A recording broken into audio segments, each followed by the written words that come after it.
വിവാദ പ്രസ്താവനകളോടെ സി.കെ. പത്മനാഭൻ ബി.ജെ.പിയിൽ ഒറ്റപ്പെടുന്നു. നാളെ ആരംഭിക്കുന്ന ബി.ജെ.പി സംസ്ഥാന നേതൃയോഗങ്ങളിൽ സി.കെ.പിക്കെതിരെ രൂക്ഷ വിമർശനമുയരും. സി.കെ.പിക്കെതിരെ നടപടി വേണമെന്ന ആവശ്യവും ശക്തമാണ്. സംഘപരിവാർ നിലപാടുകൾക്കെതിരെ ബി.ജെ.പി ദേശീയ നിർവാഹക സമിതി അംഗം സി.കെ. പത്മനാഭൻ പീപ്പിൾ ടിവിയിലൂടെ നടത്തിയ പ്രതികരണങ്ങളെ തുടർന്ന് പാർട്ടിയിൽ അദ്ദേഹം ഒറ്റപ്പെടുകയാണ്. സി.കെ.പിക്കെതിരെ നടപടി വേണമെന്ന നിലപാടിലാണ് പാർട്ടിയിലെ ഒരു വിഭാഗം നേതാക്കൾ. നാളെ കോട്ടയത്ത് ആരംഭിക്കുന്ന ബി.ജെ.പി നേതൃയോഗങ്ങളിൽ നടപടി ആവശ്യം ശക്തമാവും. നാളത്തെ കോർ കമ്മിറ്റി യോഗത്തിൽ സി.കെ.പിക്കെതിരെ രൂക്ഷ വിമർശനമാവും ഉയരുക. എൻ രാധാകൃഷ്ണനടക്കമുള്ള സംസ്ഥാന ജനറൽ സെക്രട്ടറിമാരും മുൻ അധ്യക്ഷന്മാരും ഉൾപ്പെടുന്ന 12-അംഗ കോർ കമ്മിറ്റിയിൽ ആരും സി.കെ.പിയെ പിന്തുണയ്ക്കില്ല. തുടർന്നുള്ള 2 ദിവസങ്ങളിൽ നടക്കുന്ന സംസ്ഥാന ഭാരവാഹി യോഗത്തിലും സംസ്ഥാന സമിതിയിലും സി.കെ.പിക്കെതിരെ വ്യാപക വിമർശനമുണ്ടാവുമെന്നതും ഉറപ്പാണ്. സി.കെ.പിയെ അനുകൂലിക്കുന്ന എം.എസ്. കുമാർ അടക്കമുള്ള നേതാക്കളുടെ നിലപാടും ശ്രദ്ധേയമാകും. എന്നാൽ അച്ചടക്ക നടപടിയെന്ന ആവശ്യം ശക്തമായാലും പാർട്ടിയുടെ മുൻ അധ്യക്ഷനും മുതിർന്ന നേതാവുമായ സി.കെ.പിക്കെതിരെ നടപടിയെടുക്കുകയെന്നത് നേതൃത്വത്തിന് എളുപ്പമാവില്ല. അതിനാൽ സി.കെ.പിക്ക് പാർട്ടി പരിപാടികളിൽ അപ്രഖ്യാപിത വിലക്കുണ്ടാവാനാണ് സാധ്യത. അതേസമയം വിവാദങ്ങളിലും കേരള ഘടകത്തിലെ ഭിന്നതയിലും ബി.ജെ.പി കേന്ദ്ര നേതൃത്വം അതൃപ്തിയിലാണ്.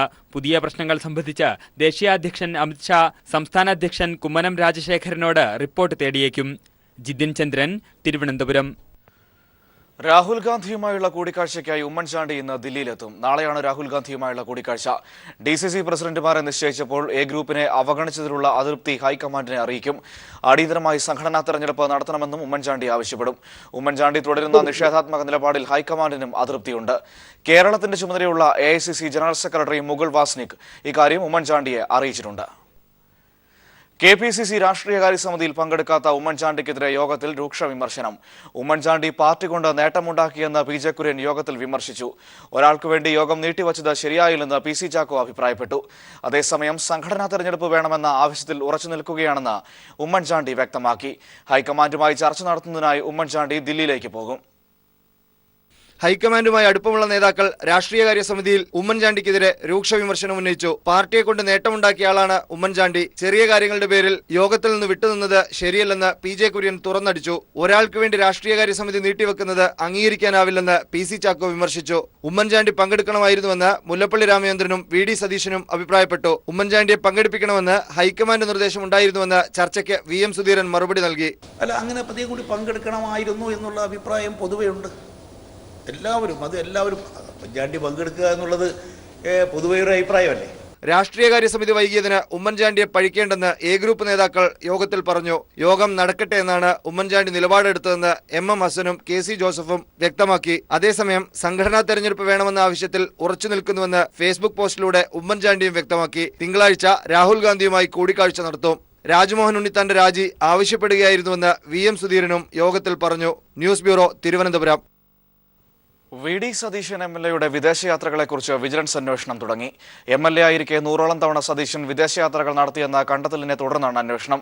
പറവൂർ സ്വദേശി ഇ.എം. നായിബിന്റെ പരാതിയിലാണ് അന്വേഷണം ആരംഭിച്ചിരിക്കുന്നത്.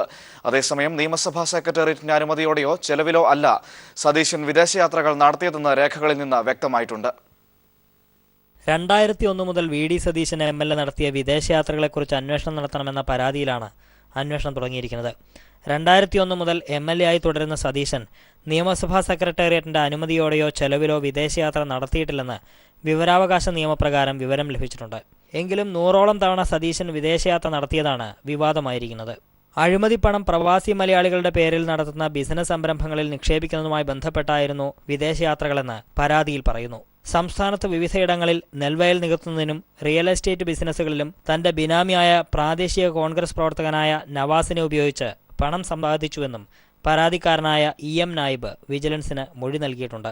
നിരന്തരം സതീശൻ്റെ ബിനാമി മാഞ്ഞാലി സ്വദേശി ടി.എ. നവാസും വിദേശയാത്ര നടത്തുകയും അവിടെ പല ബിസിനസ് സംരംഭങ്ങളിലും പങ്കാളികളാവുകയും ചെയ്യുന്നതായിട്ട് പ്രാദേശികമായിട്ട് പല സോഴ്സ് കോണുകളിൽ നിന്നും നമുക്ക് വിവരം ലഭിച്ചിട്ടുണ്ട്. നവാസിന്റെ ദുരൂഹമായ സാമ്പത്തിക വളർച്ച സംബന്ധിച്ച തെളിവുകളും പരാതിക്കാരൻ വിജിലൻസിന് കൈമാറി. ആരോപണ വിധേയനായ വി.ഡി. സതീശനിൽ നിന്നും വിജിലൻസ് സംഘം ഉടൻ മൊഴിയെടുക്കും. News bureau, Kochi. Toms college ഉടമയും കുടുംബവും തമിഴ്നാട്ടിലേക്ക് കടന്നതായി സൂചന. കോളേജ് അടച്ചതോടെ വിദ്യാർത്ഥികൾ ആശങ്കയിലാണ്. തിങ്കളാഴ്ച പോളിമർ കെമിസ്ട്രി പരീക്ഷ നടക്കാനിരിക്കെയാണ് കോളേജ് അടച്ചത്. സാങ്കേതിക സർവകലാശാല നടത്തിയ അന്വേഷണത്തിൽ ടോംസ് കോളേജിൽ ക്രമക്കേട് നടന്നതായി റിപ്പോർട്ട്. മറ്റകര ടോംസ് കോളേജ് ഓഫ് എഞ്ചിനീയറിംഗിൽ തെളിവെടുപ്പിനെത്തിയ ശാസ്ത്ര സാങ്കേതിക സർവകലാശാല രജിസ്ട്രാറുടെ മുന്നിൽ മാനേജ്മെന്റിനെതിരെ ഗുരുതരമായ ആരോപണങ്ങളാണ് വിദ്യാർത്ഥികളും രക്ഷിതാക്കളും നൽകിയത്. കോളേജിന് ഗുരുതരമായ വീഴ്ച പറ്റിയെന്നും അടിസ്ഥാന സൗകര്യങ്ങളില്ലാതെയാണ് പല കോഴ്സുകളും നടത്തുന്നതെന്നും തെളിവെടുപ്പിൽ കണ്ടെത്തി. കോളേജ് ഉടമ ടോം ടി ജോസഫ് ആരോപണങ്ങൾ നിഷേധിച്ചു. ക്യാമ്പസിൽ നിന്നും ശേഖരിച്ച മൊഴികളും തെളിവുകളും അടിസ്ഥാനമാക്കിയുള്ള റിപ്പോർട്ട് സർവകലാശാല രജിസ്ട്രാർ GP പത്മകുമാർ തിങ്കളാഴ്ച വിദ്യാഭ്യാസ മന്ത്രിക്ക് നൽകും. ഒത്തിരി പരാതികൾ ലഭിച്ചിട്ടുണ്ട്. അത് ഓരോന്നായി ഞങ്ങൾക്ക് ഒന്ന് അനലൈസ് ചെയ്ത് പഠിക്കേണ്ടതുണ്ട്. വളരെ ഗൗരവമായ പരാതികളാണ് കിട്ടിയിട്ടുള്ളത്.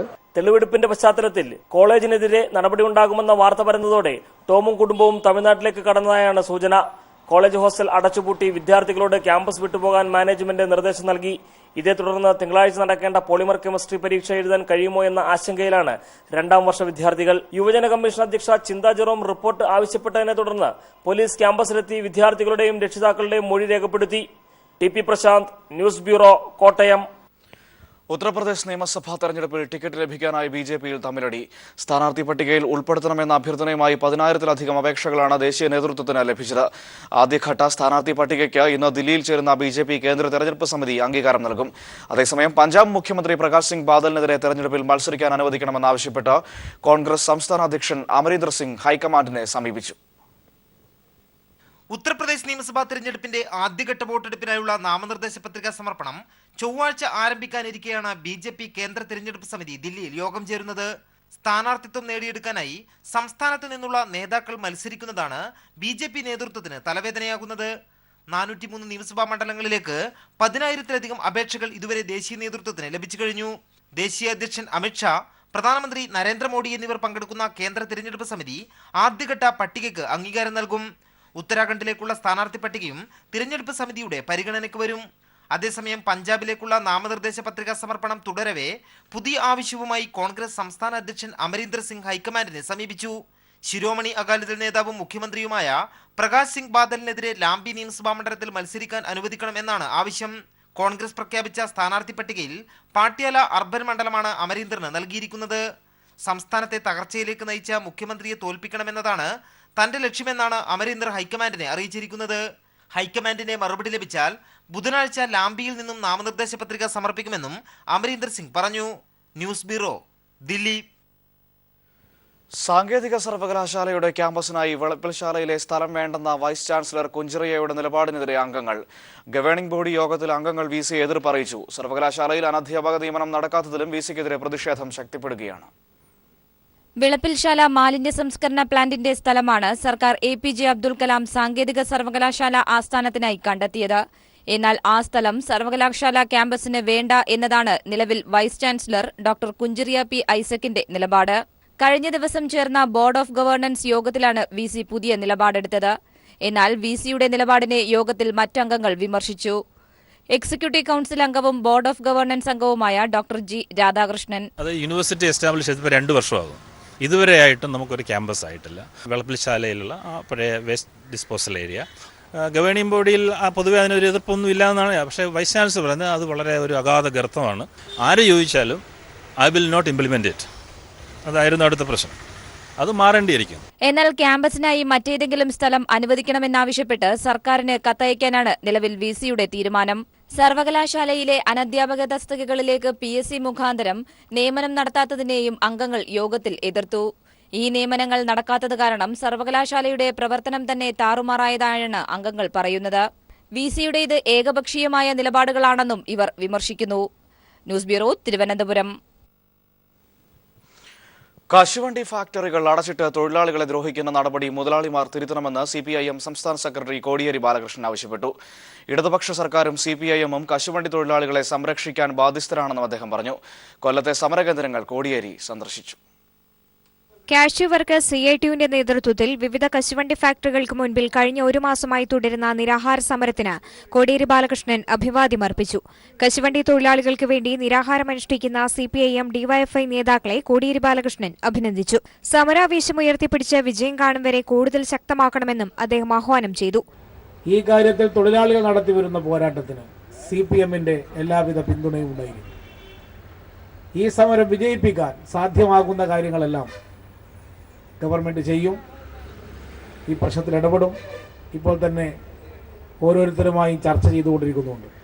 അതുകൊണ്ട് ഓരോ സ്ഥാപനത്തിൻ്റെ ഉടമസ്ഥന്മാരും പൊതു തീരുമാനത്തിന് കാത്തു നിൽക്കാതെ അതാത് സ്ഥാപനങ്ങളുമായി ബന്ധപ്പെട്ട പ്രശ്നം ചർച്ച ചെയ്ത് പരിഹരിക്കാൻ തയ്യാറാകണം. സർക്കാരും സിപിഐഎമ്മും തൊഴിലാളികൾക്കൊപ്പമാണെന്നും കശുവണ്ടി മേഖലയെ തകർത്ത യുഡിഎഫിന് കശുവണ്ടി തൊഴിലാളികളോട് എന്ത് ആത്മാർത്ഥതയാണുള്ളതെന്നും സിപിഐഎം സംസ്ഥാന സെക്രട്ടറി ചോദിച്ചു.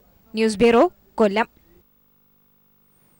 കണ്ണൂരിൽ 57ാമത് സംസ്ഥാന സ്കൂൾ കലോത്സവത്തിന് തിരിതെളിയുമ്പോൾ കലകളുടെ ഈറ്റില്ലമായ തൃശൂർ ചെറുതുരുത്തിയിലും തയ്യാറെടുപ്പുകൾ തകൃതിയാണ്. ഓട്ടൻതുള്ളൽ അധ്യാപകനായ കലാമണ്ഡലം ഗീതാനന്ദൻ വീണ്ടും പരിശീലകനായി എത്തുമ്പോൾ അണിയറയിൽ മത്സരാർത്ഥികളും ആവേശത്തിലാണ്. 4 പതിറ്റാണ്ടത്തെ അധ്യാപന പാരമ്പര്യമുള്ള ഗീതാനന്ദൻ 3 വർഷത്തെ ഇടവേളയ്ക്ക് ശേഷമാണ് കലോത്സവ വേദിയിലേക്ക് മടങ്ങിയെത്തുന്നത്.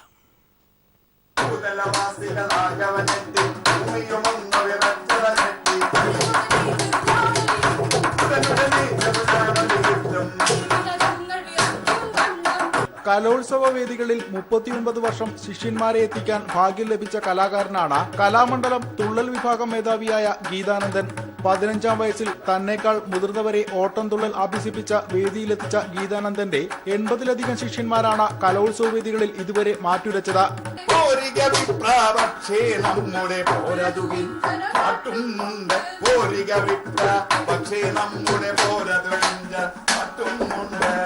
ഹാസ്യകലയായി മാത്രം വേദിയിലെത്തിയിരുന്ന ഓട്ടംതുള്ളലിൽ വ്യത്യസ്തത പരീക്ഷിക്കാനുള്ള ഗീതാനന്ദന്റെ ശ്രമങ്ങൾക്ക് ഏറെ സ്വീകാര്യത ലഭിച്ചിരുന്നു. മരിച്ചു കുമാരകൻ എന്നാണ് തുടക്കം തന്നെ. ഇത് കേൾക്കുമ്പോൾ തുള്ളലാന്ന് പോലും തോന്നില്ലല്ലോ. ഈ പദത്തിലാണ് തുടങ്ങണത്. അന്ന് പാലക്കാട് സംസ്ഥാന കലോത്സവം നടക്കുമ്പോൾ ദിവ്യ ആർ നായർ പറഞ്ഞ കുട്ടി ഈ ആദ്യമായിട്ട് എൻ്റെ പരീക്ഷണം ദുഃഖത്തിൽ പ്രാധാന്യമുള്ള സാധനം അവതരിപ്പിച്ചു. ഇപ്പൊ എല്ലാവരും സാധാരണ പോലെ അവതരിപ്പിച്ചു തുടങ്ങി. ഇപ്പൊ എല്ലാവരും ഹാസ്യം വിട്ട് ദുഃഖത്തിലേക്ക് വന്നിറങ്ങി. 3 വർഷക്കാലം പരിശീലനത്തിൽ നിന്ന് മാറി ആസ്വാദകനായി വേദികളിലെത്തിയ ശേഷമാണ് ഗീതാനന്ദൻ വീണ്ടും സജീവമാകുന്നത്. കലാമണ്ഡലത്തിൽ നിന്ന് വിരമിക്കുന്നതിന് തൊട്ടുമുമ്പ് വീണ്ടും അണിയറയിൽ സജീവമാകുമ്പോൾ തുള്ളൽ അഭ്യസിക്കാൻ എത്തുന്നവർ കലയെ ജീവനായി കാണുന്നവരാണെന്നത് ഈ ഗുരുനാഥന്റെ മനസ്സ് നിറയ്ക്കുന്നു. ആദ്യമായി അണിയറയിൽ പ്രവർത്തിക്കുന്ന അതേ സൂക്ഷ്മതയോടെയാണ് മത്സരാർത്ഥികളുടെ പരിശീലനം.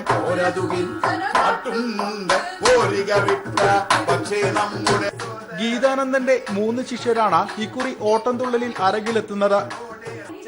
4 പതിറ്റാണ്ട് കാലത്തെ പരിശീലന പരമ്പരയുമായി കലാമണ്ഡല ഗീതാനന്ദൻ വീണ്ടും കലോത്സവ വേദികളിൽ സജീവമാവുകയാണ്.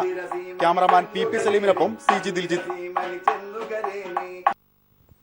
കലാപ്രകടനങ്ങൾ ആവർത്തിക്കുമ്പോൾ മിമിക്രിയെ മാത്രം ആക്ഷേപിക്കുന്നത് ശരിയല്ലെന്ന് കലാഭവൻ KS പ്രസാദ്. മറ്റ് കലാരൂപങ്ങളെ അപേക്ഷിച്ച് എപ്പോഴും പുതുമ കണ്ടെത്തുന്നത് മിമിക്രിയിലാണെന്നും അദ്ദേഹം പറഞ്ഞു. കലോത്സവ ഓർമ്മകൾ പ്രസാദ് PPTVക്കൊപ്പം പങ്കുവച്ചു. ഇപ്പോൾ ലഭിക്കുന്ന സ്വീകാര്യതയൊന്നും അന്നുണ്ടായിരുന്നില്ലെങ്കിലും 1975 മുതൽ ലഭിച്ചു തുടങ്ങിയ കലോത്സവ വേദികളിൽ നിന്നുള്ള പുരസ്കാരങ്ങൾ KS പ്രസാദിന് നിറമുള്ള ഓർമ്മകളാണ്. പിന്നീട് കലാഭവനിലൂടെയുള്ള വളർച്ചയും. അന്ന് മിമിക്രി ഇല്ല. മോണോ ആക്ടിൽ പങ്കെടുത്തിട്ട് സമ്മാനം ലഭിച്ചിട്ടുള്ളത് തൃപ്പൂണിത്തുറയിൽ വെച്ച്. പിന്നെ കോളേജിൽ പഠിക്കുന്ന സമയത്ത് കേരള യൂണിവേഴ്സിറ്റിയുടെ ഉത്സവത്തിൽ എറണാകുളത്ത് വെച്ച് രാജേന്ദ്ര മൈതാനം അവിടെ വെച്ചിട്ടാണ് മിമിക്രിയിൽ സമ്മാനം കിട്ടിയിട്ടുള്ളത്. മിമിക്രി ആവർത്തനമാകുന്നുവെന്ന ആക്ഷേപങ്ങൾക്ക് അദ്ദേഹത്തിന് കൃത്യമായ മറുപടിയുണ്ട്. അപ്പോൾ പിന്നെ ഭരതനാട്യവും മോഹിനിയാട്ടവും ഓട്ടംതുള്ളലും കഥാപ്രസംഗവും ഒപ്പനയും അതുപോലെ നാടകവും പിന്നെ വേറെ ഏത് കലാരൂപങ്ങളാണ് ഇവിടെ വരുന്നത്? മാപ്പിളപ്പാട്ട്, ഏത് കലാരൂപങ്ങളാണ് ആവർത്തനം അല്ലാതെ ഉള്ളത്? അവർക്കൊക്കെ ആവർത്തിക്കാം, ഒരു കുഴപ്പമില്ല. നമ്മൾ മാത്രം ആവർത്തിക്കാൻ പാടില്ല എന്നുണ്ടോ? നമ്മളാണ് ഓരോ വർഷവും ഓരോരോ പുതിയ ഐറ്റം കണ്ടെത്തുന്നത്. സംസ്ഥാന സ്കൂൾ കലോത്സവത്തിൽ പങ്കെടുക്കാൻ അനുമതി തേടി കോടതി കയറുന്നവർ വർദ്ധിക്കുകയാണ്. ഇത് ആശാസ്യമല്ലെന്നും മത്സരങ്ങൾ ആരോഗ്യകരമായിരിക്കണമെന്നും അദ്ദേഹം അഭിപ്രായപ്പെടുന്നു. കലോത്സവത്തോടെ അവസാനിക്കരുത് പ്രതിഭകളുടെ കലാപ്രകടനം. ജീവിതകാലം മുഴുവൻ കല കാത്തുസൂക്ഷിക്കണം എന്നാണ് KS പ്രസാദിന്റെ നിർദ്ദേശം. അഭിലാഷ് നിലമ്പൂരിനൊപ്പം സമീർ വഴങ്ങോട്. കൗമാര കലോത്സവത്തിന് കണ്ണൂരിൽ തിരിതെളിയുമ്പോൾ തന്റെ ഓർമ്മച്ചെപ്പ് തുറക്കുകയാണ് മുൻ കലാതിലകവും നർത്തകിയുമായ അമ്പിളി ദേവി.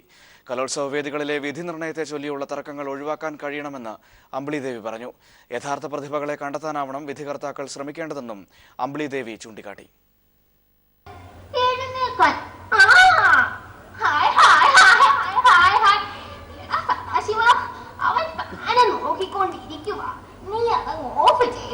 കൗമാര കലോത്സവത്തിന് വേദികൾ ഉണരാൻ മണിക്കൂറുകൾ മാത്രം ബാക്കി നിൽക്കെ തന്റെ കലോത്സവ നാളുകൾ അയവിറക്കുകയാണ് അമ്പിളി ദേവി. 2001 ഒട്ടും പ്രതീക്ഷിക്കാതെയാണ് കലാതിലക പട്ടം തന്നെ തേടിയെത്തിയത്. പനി പിടിച്ച സാഹചര്യത്തിൽ മത്സരിച്ചിട്ടും വിജയിച്ചു കയറാനായി. പങ്കെടുത്ത ഇനങ്ങൾക്കെല്ലാം ഒന്നാം സ്ഥാനം നേടാൻ കഴിഞ്ഞ കാര്യവും ആവേശത്തോടെ ഓർമ്മിക്കുകയാണ് ഈ കലാകാരി. അതേസമയം കലോത്സവ വേദികളിലെ തർക്കങ്ങളും അപ്പീലുകളുമെല്ലാം ഈ മുൻ കലാതിലകത്തെ വേദനിപ്പിക്കുകയും ചെയ്യുന്നു. പണം വാങ്ങി വിധിയെഴുതുന്ന ഗുരുക്കന്മാർ കുരുന്നുകളായ പ്രതിഭകളോട് ചെയ്യുന്നത് ക്രൂരതയാണ്. കഴിവിന്റെ അടിസ്ഥാനത്തിൽ മാത്രം വിജയികളെ കണ്ടെത്തണമെന്നും അവർ പറഞ്ഞു. കലോത്സവങ്ങളെ സംബന്ധിച്ച് നമ്മൾ കേൾക്കുന്ന ഒരു പ്രശ്നമാണ് പലപ്പോഴുമുള്ള തർക്കങ്ങൾ. പ്രധാനമായിട്ടും വിധി നിർണയത്തെ ചൊല്ലി അർഹതയുള്ള കുട്ടിക്കല്ല സമ്മാനം കിട്ടിയെന്നും പിന്നെ കോഴ വാങ്ങിയിട്ടാണ് ജഡ്ജസ് വന്നതെന്നും നമ്മൾ എല്ലാ വർഷവും കേൾക്കാറുണ്ട്. ഇത്തവണത്തെ കലോത്സവത്തിന് പ്രശ്നങ്ങളൊന്നും ഉണ്ടാവാതിരിക്കട്ടെ എന്ന് ഞാൻ പ്രാർത്ഥിക്കുകയാണ്. കുട്ടികളുടെ മനസ്സ് വേദനിപ്പിക്കാത്ത, അർഹിക്കുന്നവരെ കണ്ടെത്തുന്ന തരത്തിലുള്ള ഒരു നല്ല കലോത്സവമായി തീരട്ടെ ഈ വർഷത്തെ സംസ്ഥാന സ്കൂൾ കലോത്സവം എന്ന് ഞാൻ പ്രാർത്ഥിക്കുന്നു. എല്ലാവിധ ആശംസകളും. വിധി നിർണയവുമായി ബന്ധപ്പെട്ട് കലോത്സവ വേദികളിൽ വിജിലൻസ് പരിശോധന നടത്താനുള്ള തീരുമാനത്തെ മുൻ കലാതിലകം സ്വാഗതം ചെയ്യുകയാണ്. ന്യൂസ് ബ്യൂറോ, കൊല്ലം. ഈ വർഷത്തെ കലോത്സവം നേരിൽ കാണാൻ കഴിയാത്തതിന്റെ വിഷമത്തിലാണ് ചലച്ചിത്ര താരവും നർത്തകിയുമായ ആശാ ശരത്. മോഹൻലാൽ നായകനാകുന്ന ചിത്രത്തിന്റെ ഷൂട്ടിംഗ് ഒറ്റപ്പാലത്ത് പുരോഗമിക്കുന്നതിനാലാണ് അവർക്ക് കണ്ണൂരിലെത്താൻ കഴിയാത്തത്. കലോത്സവ ഓർമ്മകൾ ആശാ ശരത് പങ്കുവയ്ക്കുന്നു. മത്സരാർത്ഥിയായും പിന്നീട് അധ്യാപികയായും കലോത്സവ വേദികളിൽ നിറഞ്ഞു നിന്നിരുന്ന ആശാ ശരത്തിന് ഇപ്പോൾ തിരക്കു കാരണം ആ വേദികളിൽ എത്താൻ കഴിയുന്നില്ല. സംസ്ഥാന യുവജനോത്സവം എന്ന് പറയുന്നത് ഒരുപാട് നൊസ്റ്റാൾജിയുള്ള കാര്യമാണ് എനിക്ക്. ഞാൻ സംസ്ഥാന സ്കൂൾ യുവജനോത്സവത്തിൽ വിൻ ചെയ്തിട്ടുണ്ട് കുച്ചിപ്പുടിക്ക് 1989. പിന്നെ മഹാത്മാഗാന്ധി യൂണിവേഴ്സിറ്റിയിലാണ് ഞാൻ പഠിച്ചത്. അവിടെ 91, 92 കാലങ്ങളിലൊക്കെ വിൻ ചെയ്തിട്ടുണ്ട്. ഭരതനാട്യം, മോഹിനിയാട്ടം, കുച്ചിപ്പുടി, കഥകളി, അങ്ങനെ പല ഇനങ്ങളിലും മത്സരിച്ചിട്ടുണ്ട്. എനിക്ക് പോകണമെന്ന് വലിയ ആഗ്രഹമുണ്ട് കേട്ടോ കണ്ണൂർ, പക്ഷെ സാധിക്കില്ല. ആ സമയത്ത് ഷൂട്ടിങ്ങിന് തിരക്കും കുറച്ച് പ്രോഗ്രാംസിന് തിരക്കിലും ഒക്കെയാണ്. കേരളത്തിന് പുറത്തും മലയാളി വിദ്യാർത്ഥികൾ കലാപഠനങ്ങൾക്ക് കൂടുതൽ താല്പര്യം കാണിക്കുന്നുവെന്നത് സന്തോഷം പകരുന്നു. ഗൾഫിലും ഒരുപാട് മത്സരവേദികളുണ്ട്, പക്ഷേ കേരളത്തിന്റെ അത്രയും ഒരു ചൂടുള്ള മത്സരങ്ങളല്ല. ചെറിയ ചെറിയ അസോസിയേഷൻസ് ഒക്കെ നടത്തുന്ന മത്സരങ്ങൾ ദുബായിലുമുണ്ട്. കലോത്സവങ്ങൾ സമീപകാലത്ത് കലാ മത്സരങ്ങൾ മാത്രമായി മാറുന്നുവെന്നാണ് അവരുടെ വിമർശനം. ഒരു കലോത്സവമാണ്, അല്ലാതെ ഒരു വലിയൊരു യുദ്ധമൊന്നും അല്ലല്ലോ. വേദിയിൽ നമ്മളൊരു ചെറിയ കാര്യം മറന്നു പോവുകയോ ഒന്ന് കാലിടറുകയോ അല്ലെങ്കിൽ അതൊക്കെ ആ ഒരു നിമിഷത്തിൽ സംഭവിക്കുന്നതാണ്. മത്സരത്തിൽ ഞാനൊന്ന് രണ്ടാമതായി മൂന്നാമതായി എന്ന് വെച്ച് അവരാരും കലയിൽ ഒരിക്കലും പുറമേ ആവുന്നില്ല എന്നാണ് എന്റെ എക്സ്പീരിയൻസിൽ എനിക്ക് മനസ്സിലായിട്ടുള്ളത്. മോഹൻലാൽ പ്രധാന വേഷത്തിലെത്തുന്ന ചിത്രത്തിന്റെ ഷൂട്ടിലാണ് അവരിപ്പോൾ.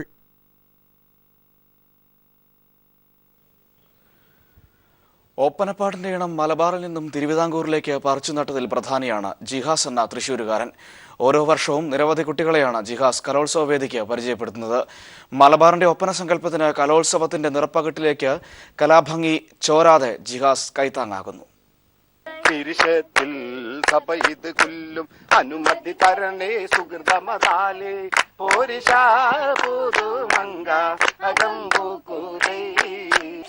ഇത് ജിഹാസ് മാഷ്. കഴിഞ്ഞ 33 വർഷമായി മാപ്പിള കലയുടെ ആത്മാവ് സ്വയം പേറി കലോത്സവ വേദികളിൽ കുട്ടികളെ അണിനിരത്തുന്ന കുഞ്ഞുണ്ണി മാഷിന്റെ നാട്ടുകാരൻ.